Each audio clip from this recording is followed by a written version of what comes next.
We should start every show with Chris Perkins laughing maniacally. But, welcome to the Dragon Plus live stream, where we discuss the content heading into each issue of Dragon Plus, but also the design, the development, and the running of your D&D game content. And so, what better crew to ask than the Waffle Crew about running D&D games? We are here with, of course. I know there might be a lot of better crews to ask than the Waffle Crew. This is not my best side. Why am I sitting here? Still looking upset. Yeah.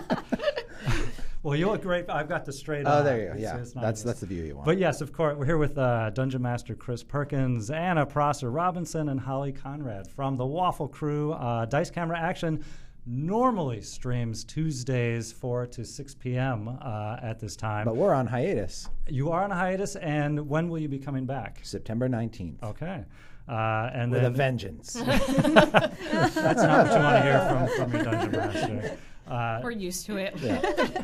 So we're also streaming today after the weekend of PAX, of course. I'm tired, and all I did was attend. You guys actually did things there and participated and met everyone. How did the convention go for you guys? Good.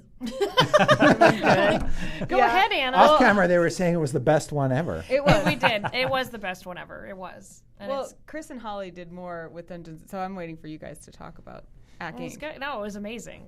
I was terrified all weekend up until the show happened, and then it was great, and it was super fun. And then Me I got too. then I got back to my room, and then I was a little bit more terrified again because I was like, well, I hope people liked it. Here we go, brain down that rabbit hole. And then I was like, no, it's fine, and it was great, and everyone was super nice, and I had so much fun, and it was great. And I found out canonically that that was not Strix's contract that Owen destroyed. Of course, he told me. He said a contract, so I was like, "Wait, did you?" And I didn't realize that because I'm gullible. So, there you go. Yeah. Jared and I were face palming already as soon as a contract. You weren't there to tell me. We My were team trying. We wasn't were in the there. balcony in the back. We were yelling as loud as we could. My team wasn't there. And Chris, were you there this year? All I saw was a Sararak. I mean, normally. Oh my Dungeon God! Master, Yes. Yes. Please tell us the inspiration between a Sararak's wonderful composure and his accent and it was There great. was no preparation whatsoever. I didn't know how I was going to sound until I walked out on stage. Really? Yeah. It was amazing. It hadn't even occurred to me. And it just came. You're like, we're just going to roll with it. I just defaulted to standard goofy Canadian accent. Immediately, I was like, I cannot, even though I'm terrified, I cannot wait to beat a Sararak. Yeah. I was like, yes, this Canadian uncle is going to be so scary. It's going to be the best thing ever. I guess we've never heard of Sararak Yeah. before, right? Right. So now No. that's his Canon. Yeah, It it was. Yeah, there was no planning as far as that goes. I was in my little black box just before the curtain came up, and as soon as the light shone on the curtain, that was my cue. I walked out, and it's just like, I need to say something. They're all expecting me to say words. You just sit down and you're like, that's it. Yeah. So we should shout out to Jared Knabenbauer and Nate Sharp, who were not able to attend today, but also critical members of the Waffle Crew. Mm-hmm. Nate's down here. He's drunk. Just kidding. Don't pan down. Don't look under the table. If I'm not mistaken, there was also a panel at PAX West, which was Ask the Waffle Crew Anything. Mm-hmm. How did Yes. that go? Were there any Great. unexpected questions? We took questions from beginning to end, nonstop. Yeah, we had plenty more too. We had Yeah. to cut it off, unfortunately. It was really cool because when we submitted that panel, we were unsure what kind of reception it would get because people like to ask us questions, but how many people would come to a panel to ask us questions at PAX with everything else going on? And the answer was a lot of people, which was amazing. Yeah. So thank you to everyone who made the time to come out and people who submitted questions on the subreddit because we had lots of those as well. And it was heartwarming. We heard a lot of really good stories. And then after the panel, people hung around and wanted to chat with us and gave us gifts of art and an owl bear and a leopard Strix. No, yeah, Cat Cosplay retired their Strix costume for their kitties. And because it's non-canonical anymore, because Right. the Strix has a new costume, so they gave me the costume, and I'm immediately going to take it home and try and put it on my cat. Oh, of course. That sounds like a DC 25. Oh, it's pretty. It depends on which cat, I suppose. It's not going to work out. I have no animal handling. Not with my cats. No, yeah, any Pigeons, animal maybe. handling with cats is a difficult endeavor. But yeah, were there any questions you didn't expect that you got at the panel, or just something off the wall? I don't remember anything that happened. You're blacked out the whole time. My favorite. I know what I you're know what gonna you're say. saying. That was so funny. Tell it. this setup was so such a good. sick burn. Someone came up to the mic and said, Jared, why is it that Dia hates Simon so much, or AKA Murderbot? Right. And Jared launches into this there was an insight Doesn't check, trust him, and blah, blah, blah. and I reacted canonically, blah blah blah, like very academic. And the guy goes, it's just that he's killed so many less innocents than Diaz has. And Jared just got up out of the seat, just walked away, and the whole audience was like, ah! It was so mean. Oh, it was so good. It was though. so good. mean. Yeah. Oh. Poor Diaz. It's hard to sorry, remember Jared. the questions. They were all so good. I remember talking a lot about kind of the creative inspiration and challenge that came with what we do, and that was really cool. I don't know that there were any questions that were crazy unexpected, but they were all really good. No, that sick burn was about it. Yeah. Yeah. We talked a little bit. We didn't have too many spoilers, as I recall. No. I didn't shed too much light on what's coming in the future, other than what people know. It'll be Tomb of Annihilation focused. Yes. A lot of people- and we did have questions. I have questions about the next season coming. Oh, in. good. And you always change it too. So Yes. there's always surprises, even if people are running the game, which Exactly. I Yeah. think is really cool. All right. So for folks who might not be familiar with Dice Camera Action, the Waffle Crew, I know most people watching probably are, but as we go into the new season starting up on the 19th, what would be a quick introduction for who the Waffle Crew is and what the game is all about? Suboptimal. That's what it is. That's right, Suboptimal. Yeah, thanks, Chris. You're Never welcome. forget. Okay, actually, that's a good thing to explain if we go back have to a talking about the complex panel. now. Tell us about where suboptimal came from. Oh, on our panel. Yeah. I don't even remember. It was like in slow What was the motion. context? I don't It was- remember. Someone asked, about leveling. They were saying, okay. will the adventures, if they're not high level and we get to be higher level, because we are pretty high level now, which you said, and then followed it up with but the But ones. I'm not worried because they're suboptimal. Yeah. Something like that. We Yeah, said you the were- Waffle Crew is notably suboptimal for their level. We were like, oh. like in slow motion, heard it, and I was like, It's true. I was looking at Nate's character, and it's like, holy crap, we have to give this guy some magic items or something. did he just keep the 3 he rolled or something? Oh, It's We like he should still add had that- the original dirt that he rolled in when he was first level. It's just God. We should add that to our list of T-shirts we need to make. Just one that's suboptimal. Suboptimal. Yeah. Suboptimal. Yeah. I don't worry about stuff like that. But the Waffle Crew is a group of 4 players. Oh yeah. We just Oh yeah, your question. Circling back to the question at hand. A group of suboptimal 4 characters Yes. participating in storylines run by Chris Perkins. Yes. And our storylines are the same storylines that we feature in our product. So we're tracking our product, and the Waffle Crew are sort of going on these adventures. The goal being that DMs can theoretically watch the show and see how these adventures could play out. And I take great delight in not running the adventures exactly as published, so that there are surprises. So even if you're familiar with the adventure, you won't necessarily know what the Waffle Crew is going to encounter. And Probably Barovia. And I'm just. yeah. That seems to come up Barovia from a time lot, to time. yeah. I feel like we're that's our tied together moment. Yes. Barovia's are where our heart is. Yeah. Are buried. And if people have never watched the show, it's a bard, a tiefling, a paladin, and a tiefling sorcerer. Thank you. Yeah. A paladin and a rogue who is not a thief. Yeah. And they get into a lot of comedic scrapes, but also a lot of very emotional situations. I noticed you mentioned classes, but not races. For Evelyn in particular, are we? Yeah, that's right. I guess Are I we should still say human, a or- construct paladin Yeah. now. Yeah, she's a construct. Yes. Yeah, we had 3 humans and a tiefling at the start of the campaign. Mm-hmm. Now we have 2 humans, a tiefling, and a construct. Things happen. Things happen over the do course happen. of the Things fall Yeah. apart and get put back together. Oh. So folks watching on the chat, and thanks for watching, do have questions, feel free to send them in. I'm looking at the screen right now, so we will try and get to them as much as possible. Just please preface them with the word question. We did have a few from social media that came in advance, just throwing them out there. Taylor Rivet asked, do you feel your characters have developed over the course of the campaign? Oh, yeah. Oh, yeah, for sure. Yeah.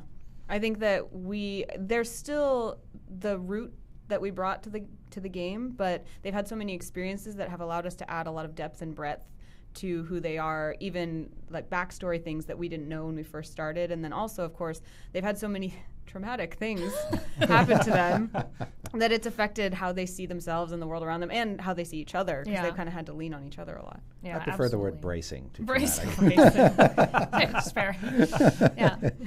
Yeah, pretty Character building. Character building, yes. And I think like we've gotten like I think we talked about it at the panel too, that we've all developed as group storytellers too. Oh, yeah. So like we'll pull things out just like as a team, like when we did our song and things like that, to like kind of surprise Chris, because we were just like, we're developing as characters. It's real neat. Yeah. Yeah.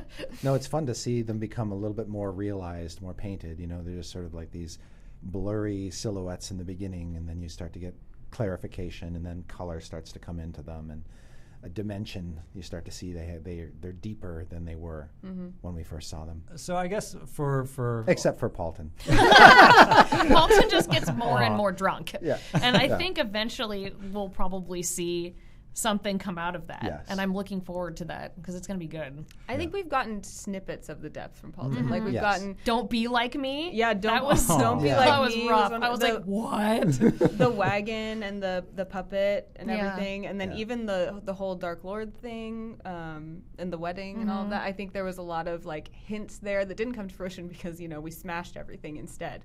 But We don't like role playing. We'll just set everything on fire. So I guess that would be my question for Dungeon Mastering campaigns in general. How does that organically sort of blend together, where the players are developing backstory, and you as a Dungeon Master, how do you work that into your campaign? Do you go back and forth with them? Do you just see where they're taking their character? Once you've kind of let it out, you can, as a DM, I feel like I can kind of throw situations that kind of nudge the party in directions, but the players are going to have their own reactions, and those aren't prescribed. So as a DM, I just feel like I'm always on my toes, and making changes. Like before a game, I'll imagine how it could play out, the situation, just based on how I know the players have reacted in the past and what I know of them as players. But I'm constantly surprised. I was going to say, how often are you Yeah. right? Probably more often now. There are good days and bad days. Let's put it that way. Sometimes I'm way off base and sometimes I'm right on. But I think the hallmark of a good DM is not everything is written in stone in the beginning, that you're open-minded enough to kind of allow improvisation to take over the story. And it takes you to places that you never imagined, and that makes it infinitely more entertaining for me when things don't go according to plan. I just like that Hanselman asks if you keep the tears of the Waffle Crew as souvenirs. But- there has been a rumor that he keeps a jar of those. That's what keeps me young. Yeah. Not the goat's blood. Right. Yes. So this was a question came in from Anthony Lacco for the players. And I asked the folks in our office as well, and Adam Lee and Stan had the same question. There's a lot of very dramatic choices that it seems like the Waffle Crew has to make during the campaign. If you could go back and redo one of your choices, Oh, God. where would you go left instead of where you had gone right? Oh.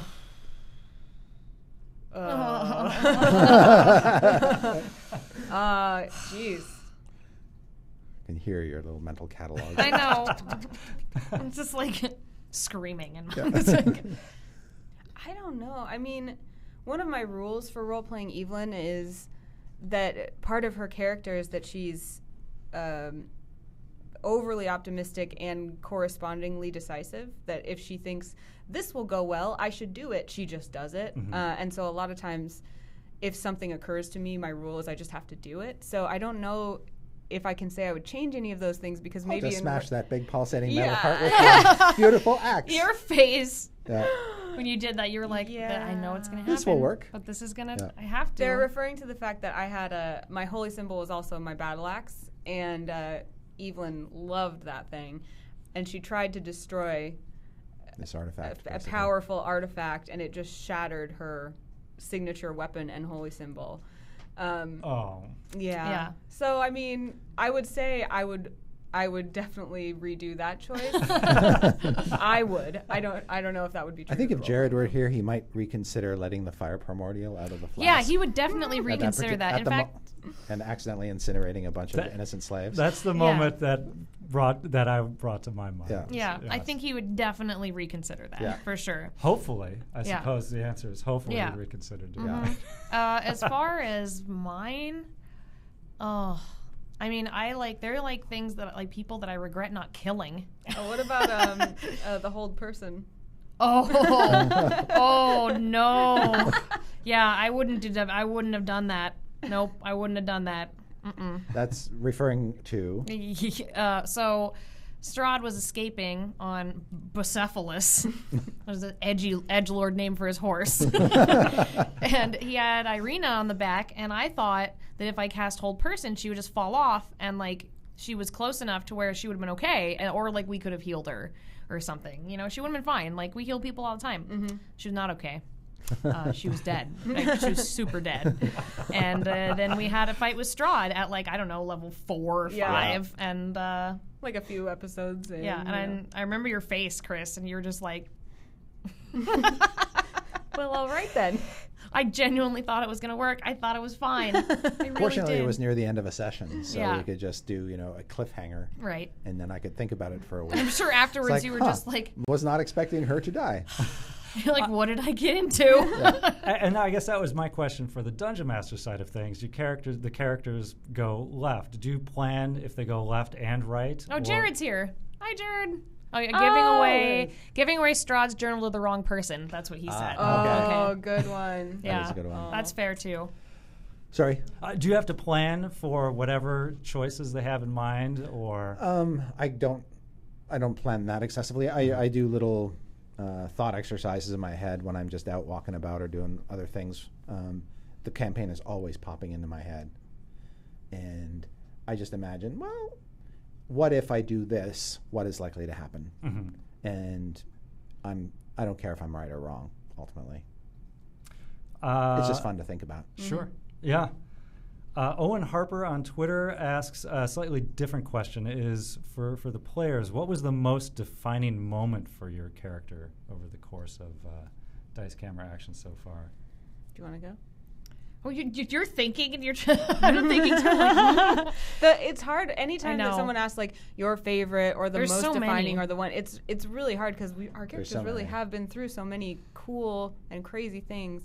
I mean, the most obvious one is Evelyn becoming a construct. And everything that led up to that. So yeah, I think definitely the most defining moment was episode 52 in its entirety. Was Evelyn having to deal with the understanding that she was going to be called to sacrifice herself on behalf of her friends, and then how she was going to go about like the final days of her Getting life. her affairs in Yeah, order. putting her affairs in order. And that for me was actually a very cool thing to experience as a role player, just being for 2 weeks after because we didn't play the week after episode 51 when Evelyn found out this was going to happen.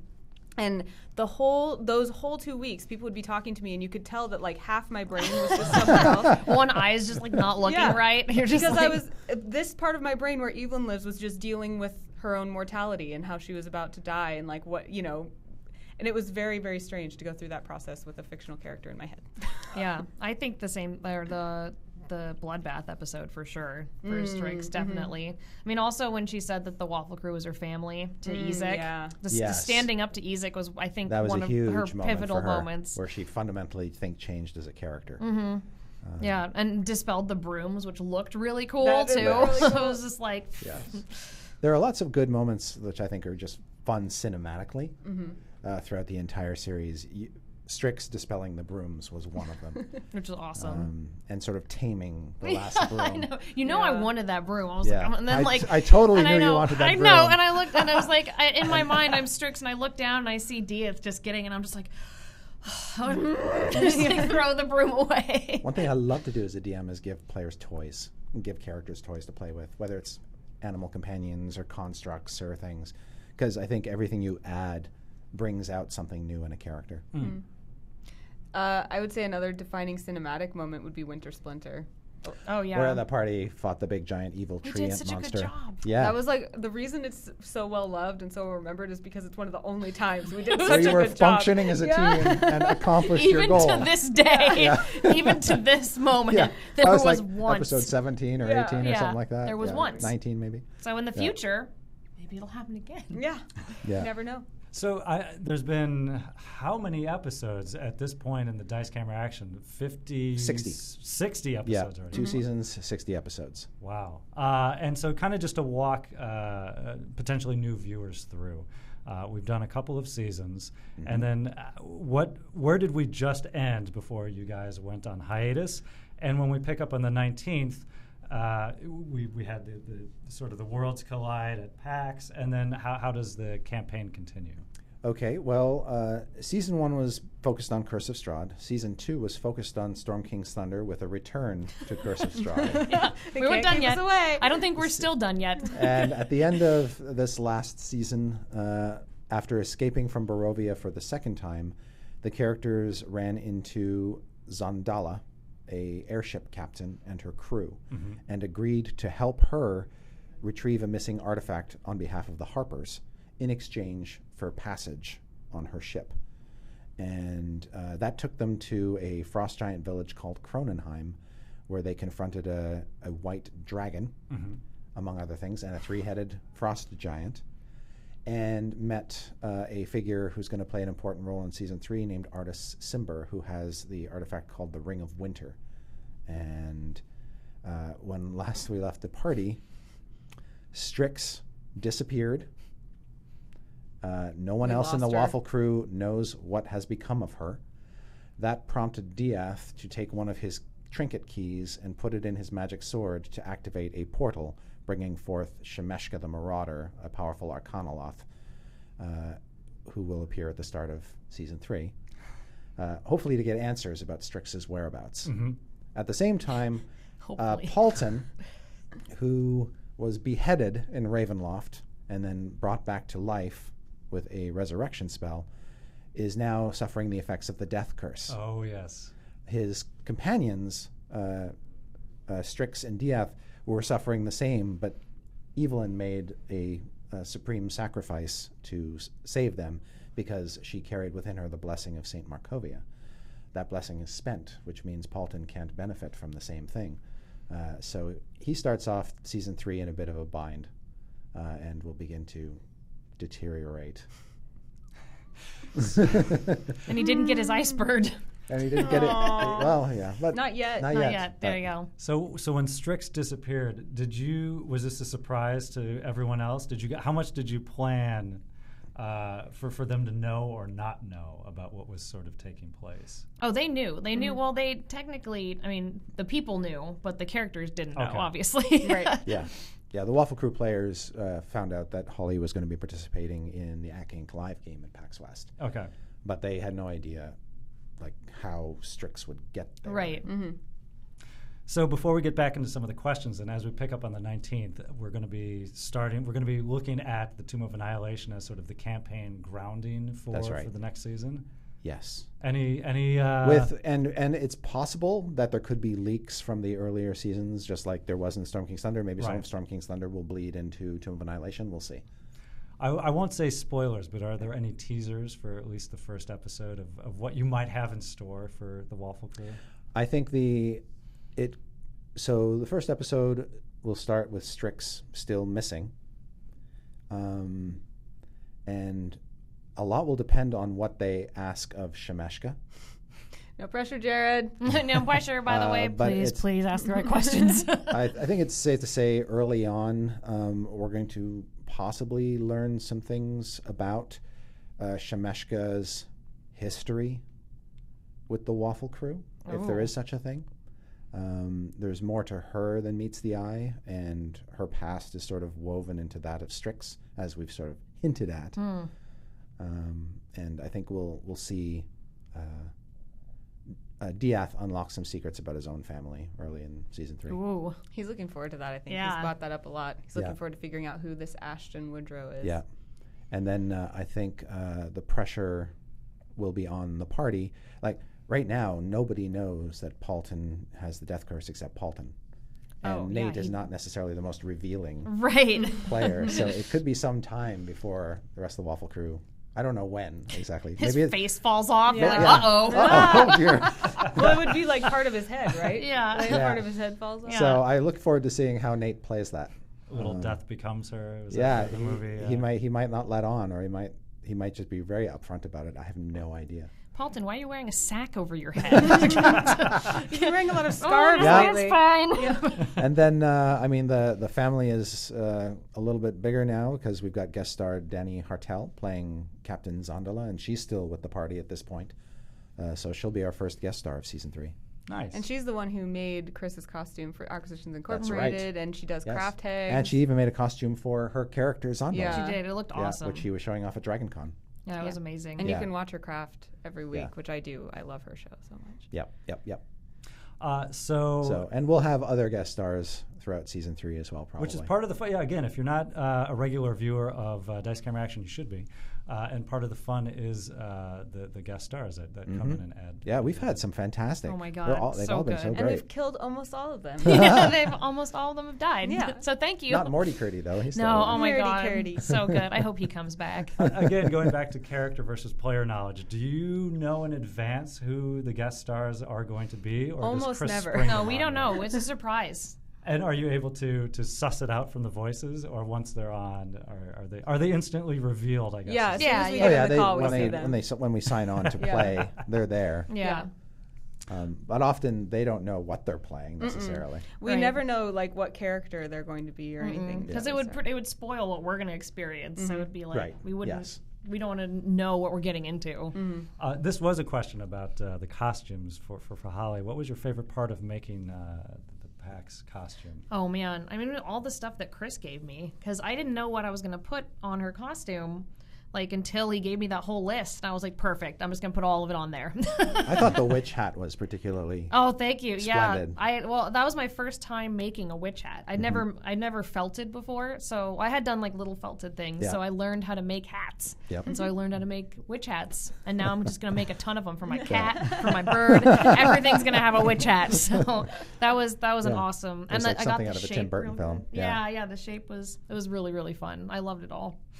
Well, it was great to watch, and again, that the archive is available on the PAX channel, and we'll have it on our archives as well to be able to take a look at the game. So, a couple more questions that we had coming in. You already addressed it somewhat. If the campaign will stay relatively true to the book, or it sounds like you prefer the flexibility of maneuvering things where they just happen to There go. will be parts that I'll lift whole cloth, but I suspect that I'm going to change a lot, and probably add some elements to it. Like just thinking about some of the guest stars that I have planned and the characters they play. Some of them won't be from the books, and others will be. And then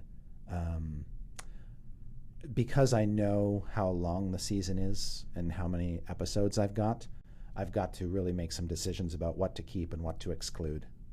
Because I won't be able to. Tomb of Annihilation has so much stuff in it and so many different locations that I'll really have to pick and choose, and it'll be hard. There were a lot of people asking. I've seen a lot of people say, "Oh, I can't watch DCA because it might spoil the adventure." But it sounds like they wouldn't get too spoiled by this. There'll be some things that might get spoiled. You know, it's promise no spoilers. Sure. But Yeah. I'm going to change enough that the casual player won't know what's real and what's not in the adventure. I will say that's been one of our discussions about doing a lot of our live streams with our campaign material is how much are we revealing versus how much are we sort of fostering this encouragement of adopting the campaign. Like with Storm King's Thunder, I only used just a really thin slice of it. I used the Fire Giant lair and the Fire Giant threats. And then all the Frost Giant stuff, that's kind of an interesting story, actually. Frost Giant stuff was kind of riffed on what was in Storm King's Thunder, but it was a completely different location, different giants there, so almost nothing was spoiled.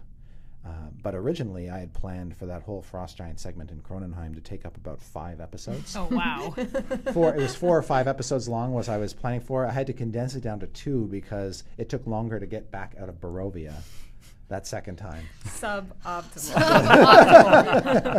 than originally planned.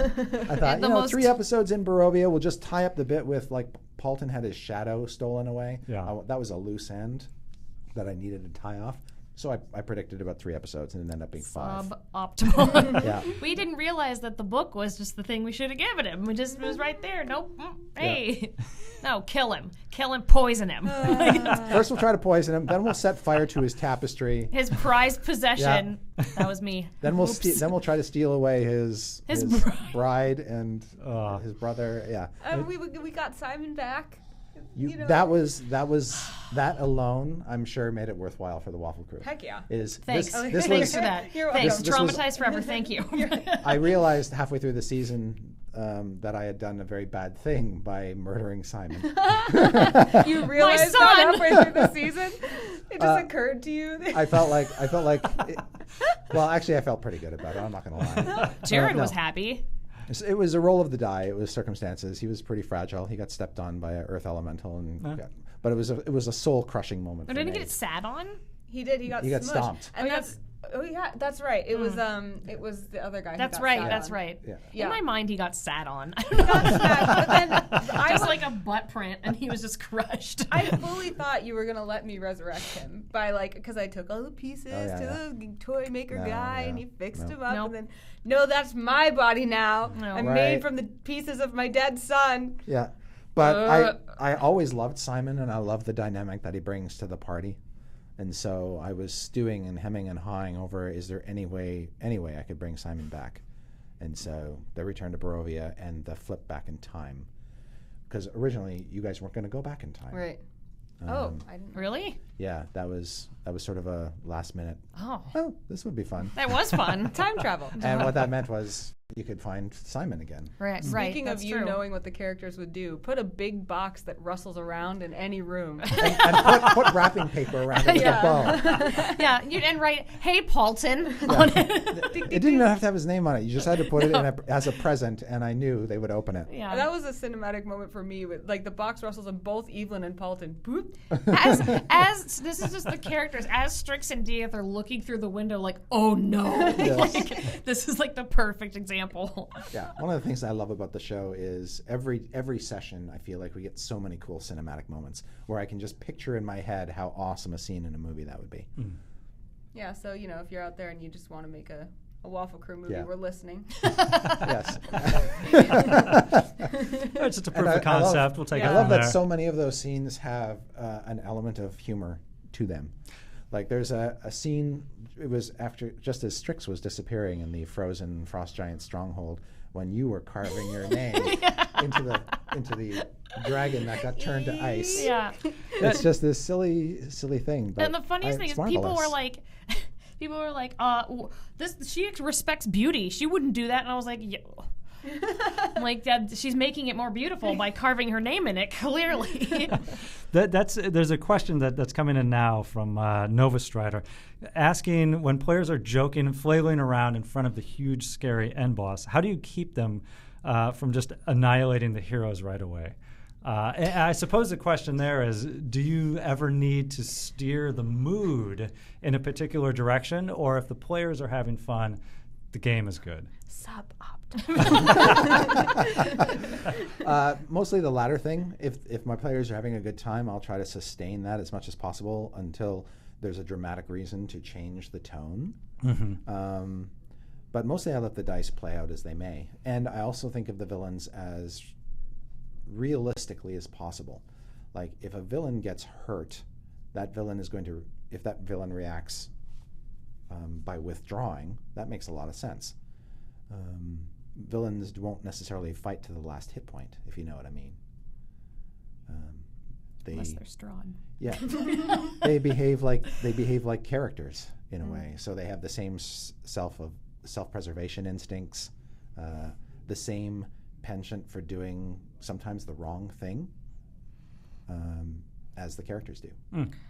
I remember a good example of that is when Strix told the fire giant's wife to pike off or whatever, and she was like insulting her and then just got wrecked, and I was like, well, she didn't like that. Didn't like that.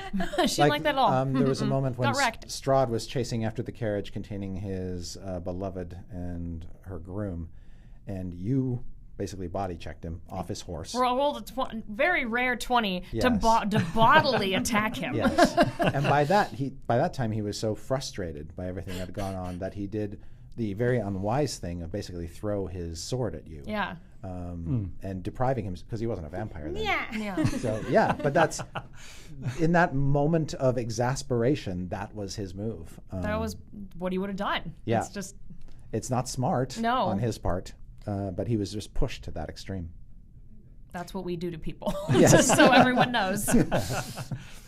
I suppose the flip side of the question, are there villains that have just terrified you, regardless of humor around the table? What hasn't terrified you? Yeah, that's not a good question. I was like, are we supposed to not live in terror?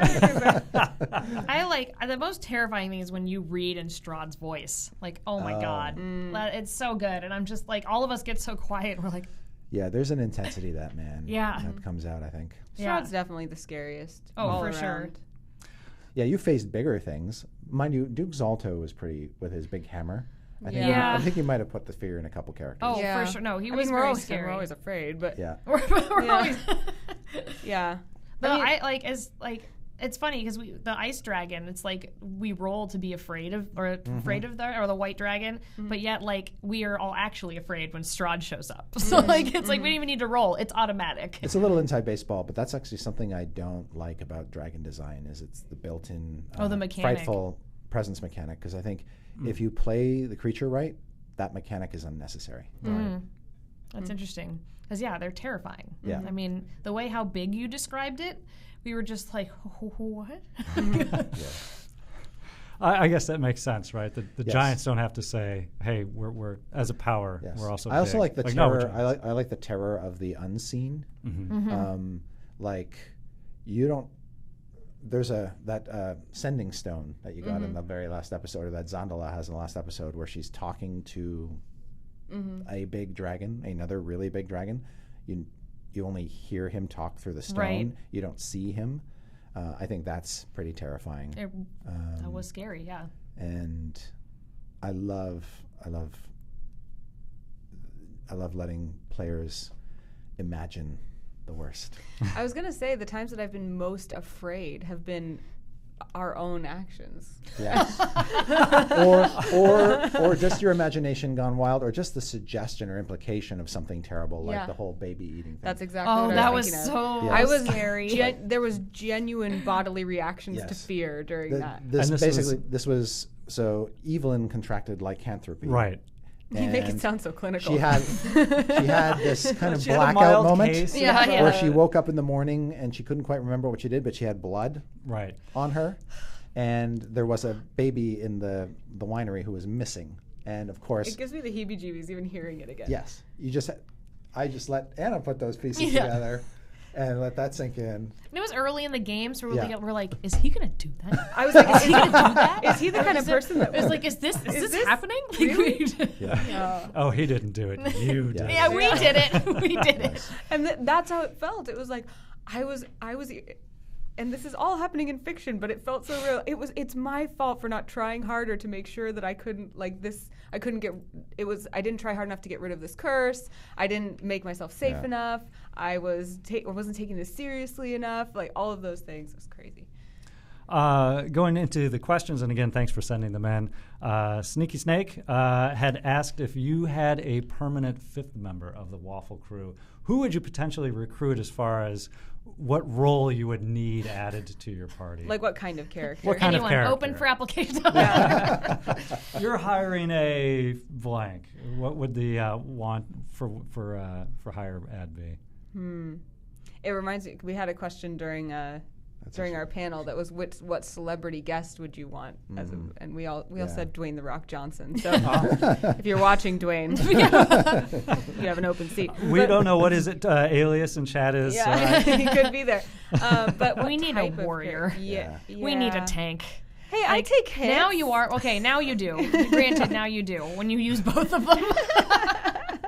Technically, everyone takes hits, right? Yeah. So how well do you take them? No, we could also use a real. I mean, like, I heal, but not very well. We could use a healer. Yeah, it was really helpful when Van Richten was around. Yeah, that was great. Yeah, cleric would be great, but then again, now I'm a favored soul sorcerer. That's so I can take cleric spells. Right. Yeah. So we don't need no stinking part of cleric. my preservation system that I learned in Barovia. But yeah, so I think that would help a lot. But I can also pick up the slack. But yeah. You're right. I think a warrior would probably fit. But Evelyn doesn't like that idea because she likes being the warrior. Well, I don't like the idea of another caster. So I just. You also have you haven't really had a chance to get to know him that well, but you have a revenant. Oh, in the yeah. party now. That's right. Yeah. Every time I ask him a question, he answers me in one word. A revenant priest. Yeah, which so he is a priest. Yeah, that's a good fit. And did he I know it's like a bit meta, but did he have to roll on that insanity table? Insanity table? Yeah, for he took the dark gift, didn't he? So the Dusk Elves took the dark gift. Got it. So he's just a revenant. He just led them, being a member of the Order of the Silver Dragon, led them into the Amber Temple. Got it. And gave them access. Got it. Because I was worried that he was crazy. Okay, so now I know. Might be. I mean, crazy or, good. So he might be crazy, but in a different way. Well, he's with you for a reason, and we'll find out what that is in season 3. That's upsetting. Because they're never going to get away from Barovia. Ever. Sometimes Barovia follows you. Yeah. Always. It sounded like a travel tagline, Escape Barovia, again and again. Yeah. Fodwin asked, and a couple of people seconded, about the episode where you played as your pets. Yeah. If there's something that might happen like that again, and I suppose how you enjoyed that particular episode. What you guys think of that? It was fun. I loved it. Yeah. And we needed it at that point. You knew we needed really it. did. Yeah. Yes. You knew we were just it's time to play animals. And we're like, Yes. They had just come off an episode called Meltdown, which was basically that. Yeah. And we needed a bit of levity. So that worked out really well. And it just so happened we were going to be down one player and we had 3 pets. So yeah. It was like if you watch a drama and it's a live action drama, that was like watching the one animated episode that they throw in as a fun special event. Yeah. That's what it felt like. I think that having one of those once in a while is just amazing. Because then we also get to play different characters a little bit. So. I would like to do something similar in the next season. I have a couple ideas. One is probably more likely to happen than the other, and I don't want to spoil it because it's so cool. Oh, no. But it will basically give you guys a chance to play your characters in a different way. Nice. The other idea I had was basically do another animal-centric episode centered around Waffle's adventure, where Waffles goes off and makes some new friends. Oh, yay! And I have a title for that one. Oh no! And so for folks who might not know, Waffles is the owl bear. Yes. So Waffles is the party's second owl bear. We ate the first one. Hey, you left a lot out. We didn't just eat her. It was actually kind of one of the first kind of heartfelt, down-to-earth moments I think the Waffle Crew had when they befriended this big owlbear named Hootie, named by Strix. Sorry, I make a lot of mistakes. This owlbear that tried to drag Strix off into the winter night, they managed to befriend with Waffles. That's the mistake. That's the thing I would change. I would change Evelyn's role on Hootie giving birth. That's what I would change. She Okay. was she was the one who was trying to help deliver waffles, Right. And she rolled low, like just a smidge too low on her animal handling, and that's why Hootie died. Well, I mean, Hootie right. died so that we could eat Hootie and not die. So you know what? Hootie Hootie died for a Still feels reason. guilty about that all the time. Yeah. Strix so- doesn't feel bad. So yeah, Waffles was given birth to by Hootie, and they've raised it, and it survived the terrible stuff in Barovia to live with Strix in the swamp for 50 years. So it's like a big owl It's now bear. a big, full-grown. I'm guessing mature maybe owlbear. magical because it's lived so long somehow. Well, we don't say how long owlbears live, but Oh, I so it assumed could- because they're sort of created with magic, and they live longer than 50 years. Holly Yeah. and I were deciding that probably Waffles would just like climb into the goat's blood bath with Strix Yeah. every now and again, and like I'm like, get out. Yeah. I sort of picture in my head that Waffles has a few gray feathers Oh, yeah. in her, but is still hardy and hale at this Yeah. point. I know there's been a source of internal debate about owl bears in general, just whether they're too silly as a monster concept or Let me just clear this silly, up right but now. who's debating Never. this? I will not name names, but I'm While I looking will at you. admit to a certain inherent silliness in a half owl, half bear, they are cool as a winter's breeze. I love And- them. debate settled. Yep. That's Yeah, it. I don't. If there was a debate, it's over now. Yeah. Eclectic Soul has a question about what makes some of the unique qualities about the Waffle Crew that you enjoy DMing this campaign compared to other campaigns. What about your players is special? I think. What about us, Yeah. Chris? I think the Waffle Crew is a very special mix of people and personalities. I think there's a genuine love that the players feel toward one another, protectiveness. It's a very comfortable hangout. Outside of characters and stuff, I think you guys just really gel as a group and love being around each other, very supportive of each other, and that love just seeps out in their performances and their interactions with the fans. And I feel like I must make their time worthwhile to have them come back week after week and discover new things about their characters and have a fun time together. I'm part of that. I'm helping to contribute to that in my own way. And so the pressure is on me to make sure that this chemistry, this alchemy that they've got is put out there for everybody to enjoy, and we can keep it going and keep inspiring all the great art and music and Oh my and gosh, things yeah. that people have been doing. I feel like that the Waffle Crew is something that anybody can enjoy, and it will, because Holly and Anna and Jared and Nate are so hugely, enormously talented and so welcoming, that the community, it just gets so much more out of it than just simply the narrative. And so I put that all on them and the magic that they conjure Which is together as a group. not fair for him to say that. It's I mean, because it's a yeah. lot. This guy. We would not have what we have if it weren't for Yeah. Chris. We I would just not. I just put them in the situations where they can do their thing, and we have a lot of fun. And so even though it seems like I beat up on them week after week, and that I really want to see some great harm befall them, it's actually not true. That's for the sake of comedy and drama.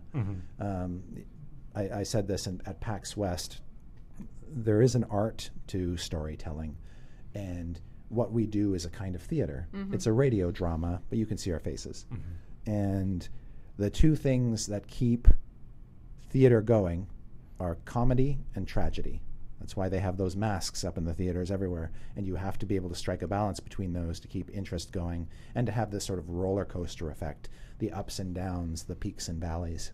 And so my job is to just keep the roller coaster going and to make sure that the chorus is interesting and surprising, and there's some nice turns and twists and things, ups and downs. But the performances and these characters coming to life and exhibiting new traits week after week after week, and the lines that you guys come up with that I often write down on my notes so I remember them later. That's where the magic is. Well, I will also say from my perspective as a viewer and as an employee, we started the D&D Twitch channel with the Stream of Annihilation this summer in a larger way. But before that, we had one show. It was Dice Camera Action. And you guys have been doing this for years now. Well, just over... I think it's like a year and a couple months, I guess. Yeah, like 3 months, like a year and 3 months. Yeah. But it's been supremely appreciated that it's been the longest running live stream show that we've done. We're super excited to be continuing it for Tomb of Annihilation coming up on September 19th. And it's laid the groundwork for a lot of what we're doing on our Twitch channel. So it's appreciated from my perspective, and I'm sure from the viewers' perspective as well as there. And ours. Yeah, It's appreciated sure. very much from our perspective. Yeah, it's amazing, and it's like Anna and I were just talking about the other day. It just made our lives better, like our creative lives better. It's like we have a friend group now that we see every Tuesday, and it's just like. Yeah, at some point. Hashtag Waffle Crew started to become hashtag Waffle Fan. Yeah, that was because and then Anna. I realized we'd sort of. That's our fandom's name. Yeah. That includes everyone, including the and fans and everything. So yeah. it's just sort of grown and become even more encompassing. I also love the idea that Matt Cernit now has to accept the fact that waffles are a part of Faerun.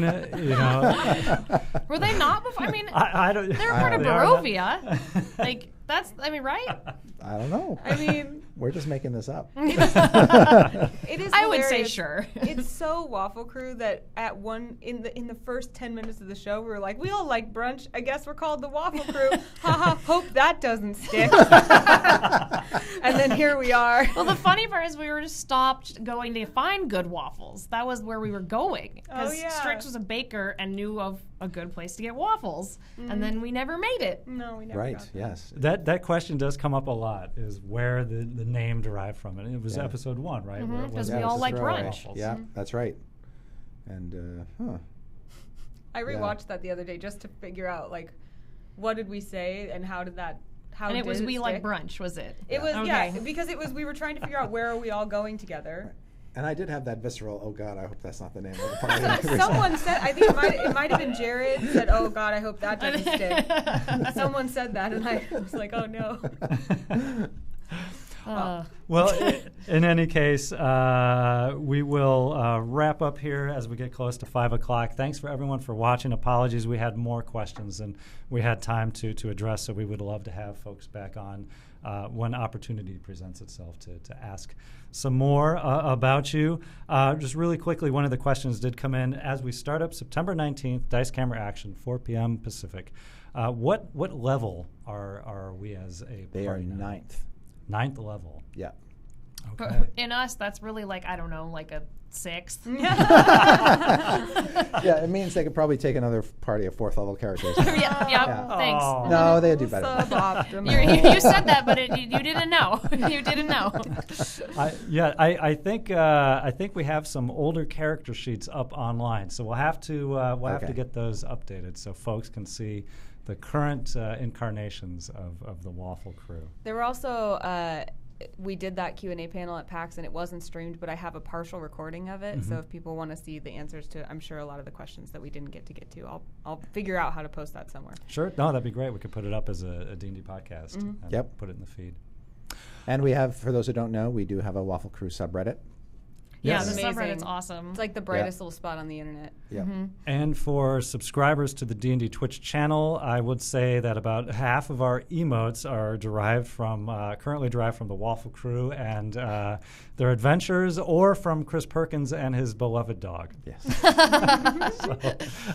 So subscribers are able to access those right now. So again, from Dragon Plus Livestream, thanks for watching. We will be back next week at this time, 4 p.m. Pacific, on September 19th. We will be returning to Dice Camera Action's regularly scheduled programming, Tuesdays at 4 p.m. Pacific. Dragon Plus will move to 2 p.m. Pacific before D&D News. So Chris, Anna, Holly, thank you so much for coming in today. I know it's been a long weekend after PAX, so it's appreciated doing another hour. Ashes Q&A. falling from the sky in Seattle. I was just like, oh, it's like home. Yeah. All right, thank you everyone for watching. Bye.